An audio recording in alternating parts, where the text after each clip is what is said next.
Hello, good day to all.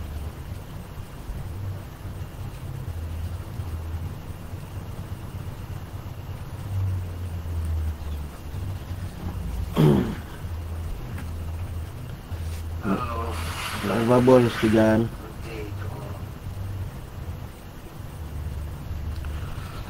Tinatawagan ko, I'm calling all the Muslim around the world.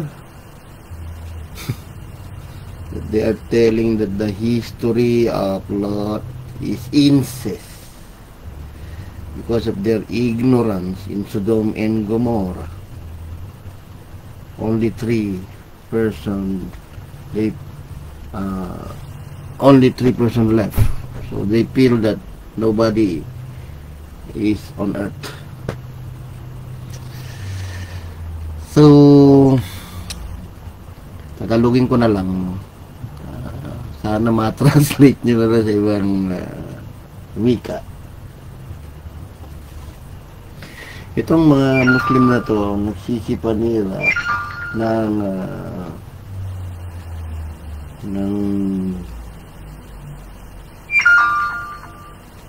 ng Biblia.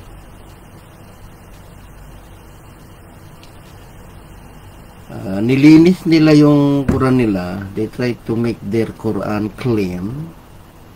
So the story of Lot in Quran, there's no sons on his daughter. See how ignorant this Muslim scholar and all the Muslim around the globe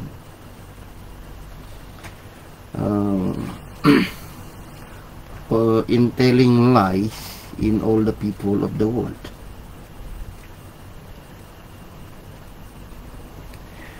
Pinilit nilang linisin yung kanilang aklat, pero lalong sumablay, no?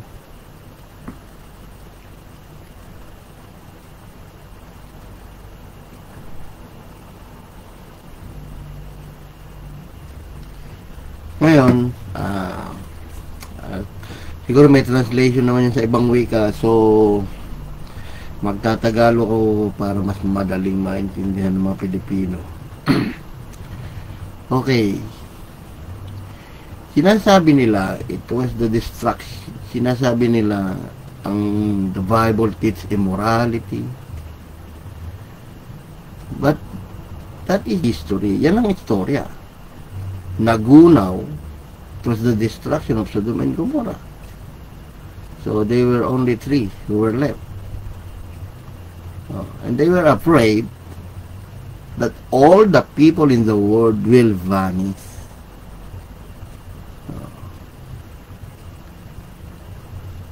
It was not Lot's fault. He was given wine by her daughters until he was drunk. So they were afraid because only 3 left, no? So natatakot sila, wala nang tao sa mundo. So akala nila namatay na lahat, pati yung kila Abraham na yun, na ginawa na ang buong mundo.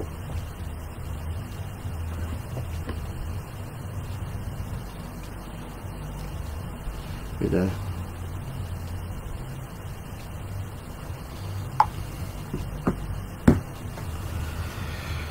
so ngayon, lumagay kayo sa katayuan nila. Takot sila na maubos na ang tao sa mundo. So, nangyari yun.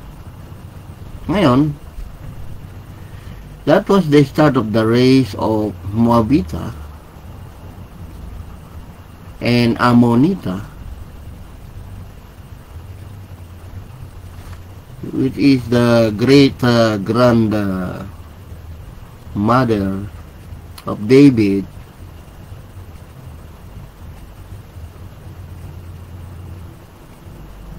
from Paris, Bus, Obed, Jesse, David, Solomon. So in Genesis 19:37,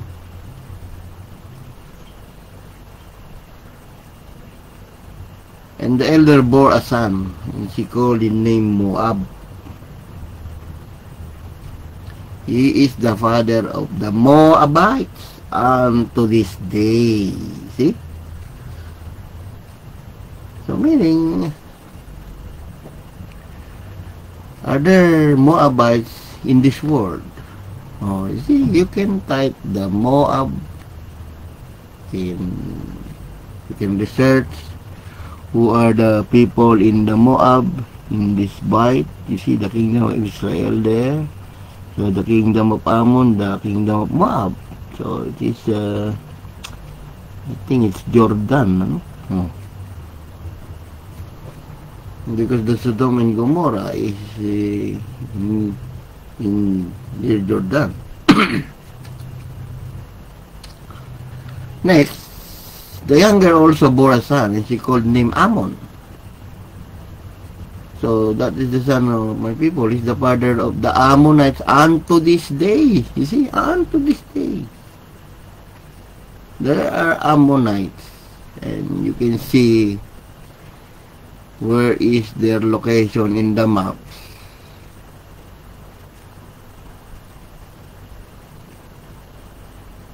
See?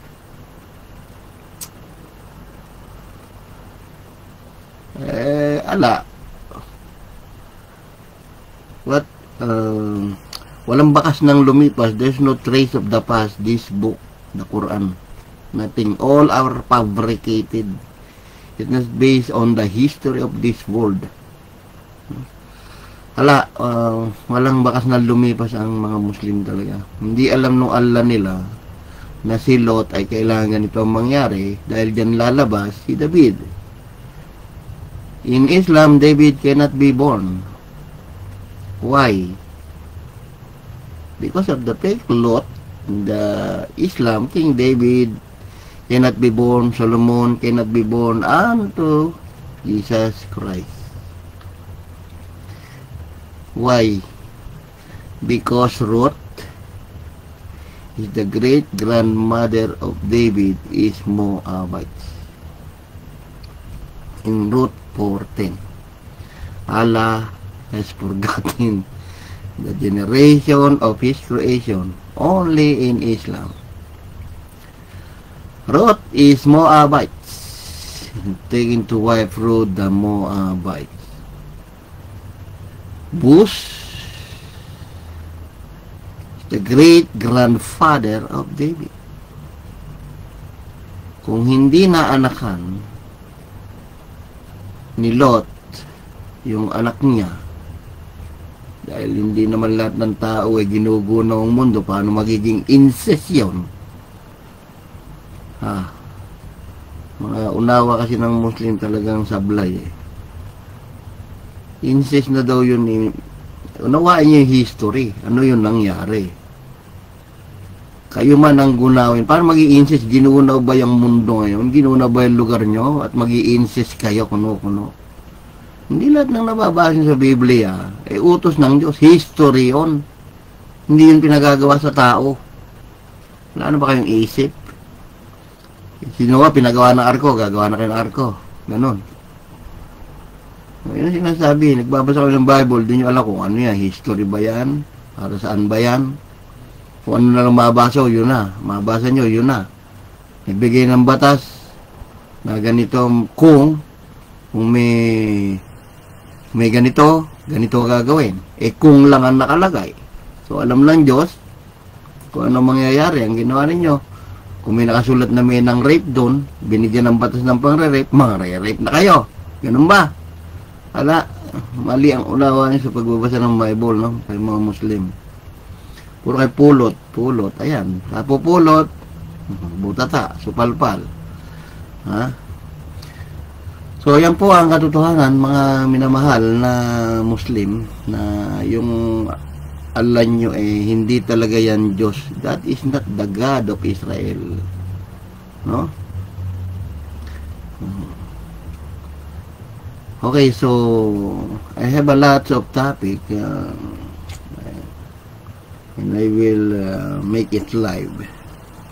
So I just want to concentrate on this incest. They are telling incest.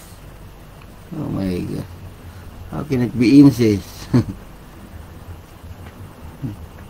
Sodom and Gomorrah has been judged by God on fire. So in this day, you're going to rape your daughter? Why? Is your yung bahay nyo ba na Sodom at Gomorrah ba yon? Nasunog ba yung lugar nyo? Diba? Nasunog ba yung Mindanao? Kayo na lang natira? Ano gagawin nyo?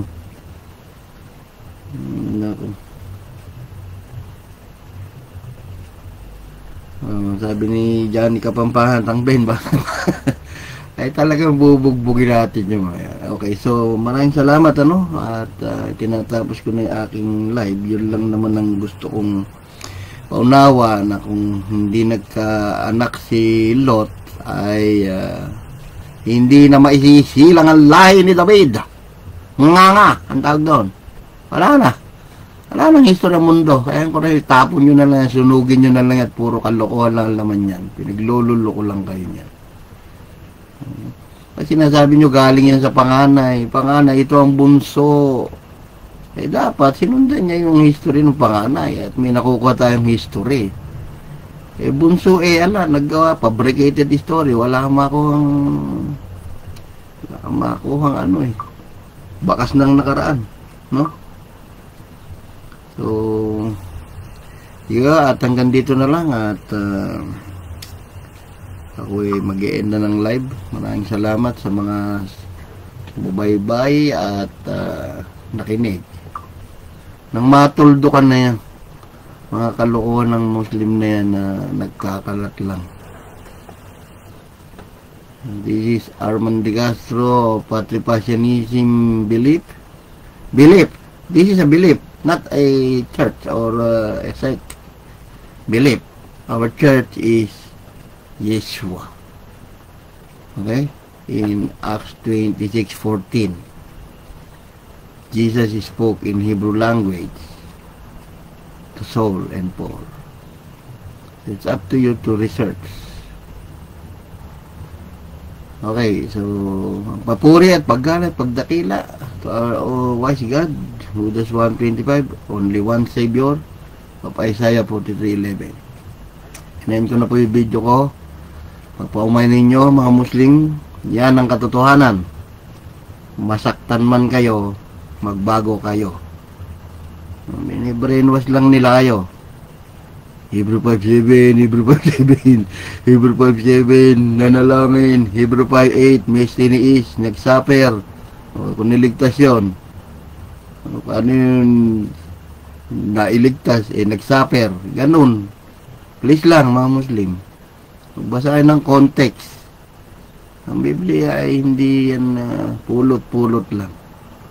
Kung ano yung ginagawa nyo sa Biblia, magtatanggol yan, tandaan nyo yan. At lahat ng kalokohan kinakalat nyo sa internet, babalik sa inyo lahat yan, tandaan nyo yan.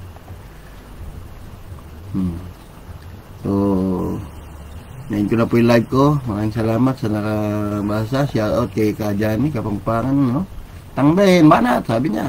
Talagang babanatan natin ang mga katotohanan yan. Hanggang mapasuko ng Diyos ang kanyang mga kaaway sa ilalim ng kanyang mga paa. To God, Jesus, be the glory. Kita-kita po tayo ulit sa mga live ko na lahat ng propeta ng Islam sinasay ko sa inyo. Peke, yung mga pinag ko sa Bible niyan. Iisa-isahin ko sa inyo yan. Ito si Armand De Castro Ventilador. Lalawin nyo yung patripasyanism.com para makita nyo mga hulat katuparan doon na hinanap ng Diyos. Lalawin nyo naman ako doon sa aking video na YouTube na hindi nakamonetize po yun. YouTube at Armand De Castro. No? So, ang papuri at paggalat, pagdakila sa ating iisang Diyos na buhay. Isaiah 43, Roma 14:11, Filipos 2:10. Kaya ano po ang tumingin. Ang lahat ng tuhod dilay susumpa sa Kanya.